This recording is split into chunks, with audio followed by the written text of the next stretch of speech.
Soyez les bienvenus ici depuis la Savoie, du côté d'Albins aujourd'hui avec justement Billy qui nous accompagne. Il va justement tout nous dire aujourd'hui sur... il fabrique justement des appareils pour les personnes à mobilité réduite, c'est ça exactement? Alors j'ai fait pendant plus d'une dizaine d'années l'adaptation des véhicules pour les personnes à mobilité réduite. C'est-à-dire qu'on a une variété infinie de handicaps. Et donc les gens ont besoin de conduire leur voiture quand ils peuvent, et il y a d'autres personnes dépendantes, et à celles-là on leur propose des solutions pour entrer dans le véhicule avec un siège tournant, avec un soulève-personne, mais aussi en entrant carrément sur le fauteuil roulant. Et après, pour ce qui est de la conduite, donc pour la conduite, nous avons des gens qui ont perdu l'usage d'une jambe, parfois de deux jambes quand ils sont paraplégiques, perdu l'usage d'un bras. Et dans ce cas-là, on a des solutions adaptées à chaque handicap. Voilà. Faites ça depuis combien de temps alors? Alors ça, cette activité, je l'ai démarrée en 2009. J'étais artisan depuis 1991, mais je faisais beaucoup de chantiers d'automatisme industriel.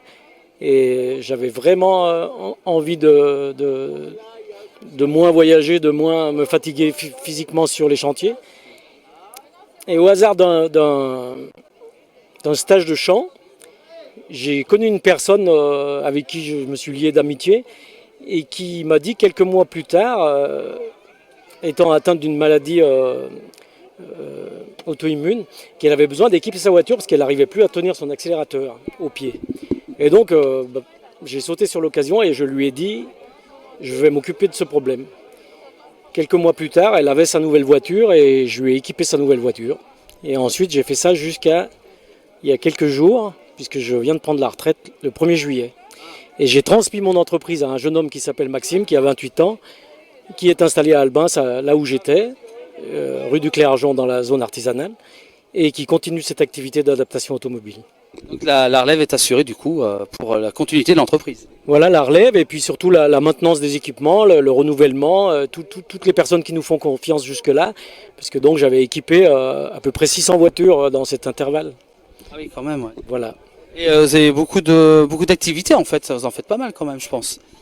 Bah, les voitures, j'en équipais entre 50 et 60 par an, à peu près, à terme. Là.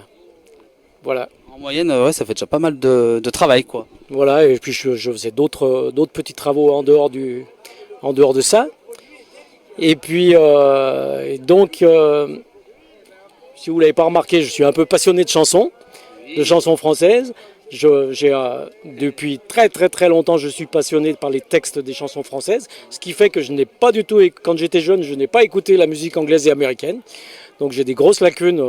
Maintenant, je regrette de ne pas avoir écouté John Baez, par exemple. Mais avec mon orgue, je chante une chanson de John Baez. Car Billy a un bel orgue. C'est l'orgue de Billy en plus. Vraiment le vrai nom, regardez sur les images. De français, oui, parce que donc j'ai appelé mon orgue l'orgue à Billy. Ce Billy, c'est un prénom que j'aime bien et puis auquel j'ai enlevé un L, parce qu'il y en avait deux à l'origine. Et en réfléchissant, j'étais le champion pour trouver des mots.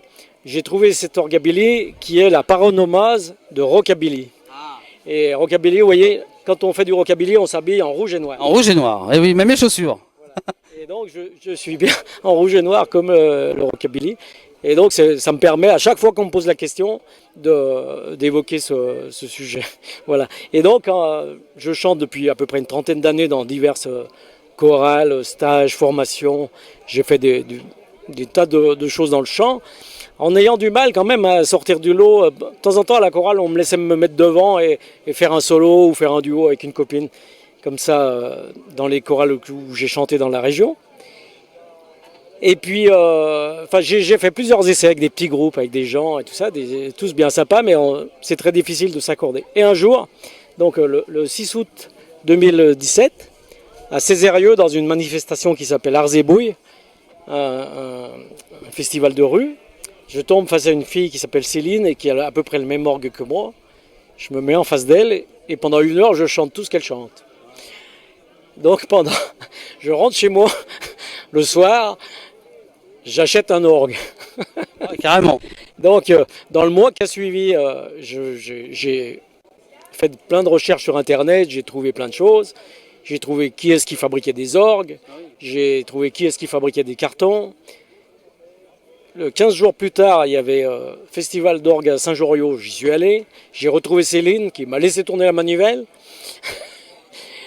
15 jours après, le 2 septembre, je commandais mon orgue donc à un fabricant qui est à Pernes-les-Fontaines, dans le Vaucluse, pas loin d'Avignon.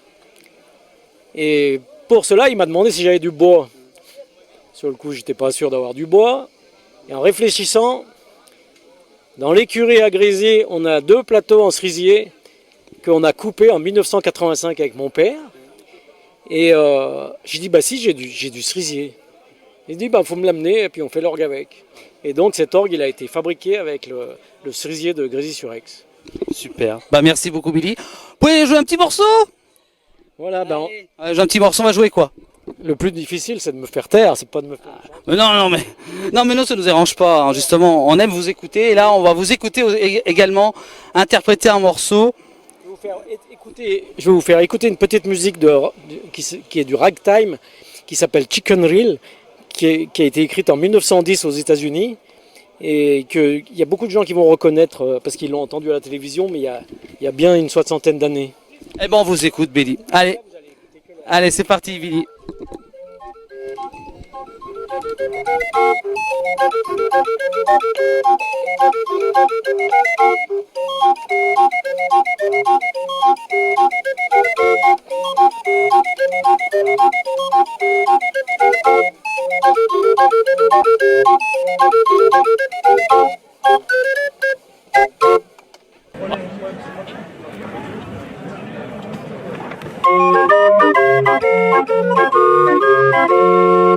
Madame Veto avait promis, Madame Veto avait promis de faire égorger tout Paris, de faire égorger tout Paris. Mais son coup a manqué grâce à nos canonniers. Dansons la carmagnole, vive le son, vive le son. Dansons la carmagnole, vive le son du canon. Monsieur Veto avait promis, Monsieur Veto avait promis d'être fidèle à son pays, d'être fidèle à son pays. Mais il y a manqué, ne faisons plus de quartier. Dansons la carmagnole, vive le son, vive le son. Dansons la carmagnole, vive le son du canon.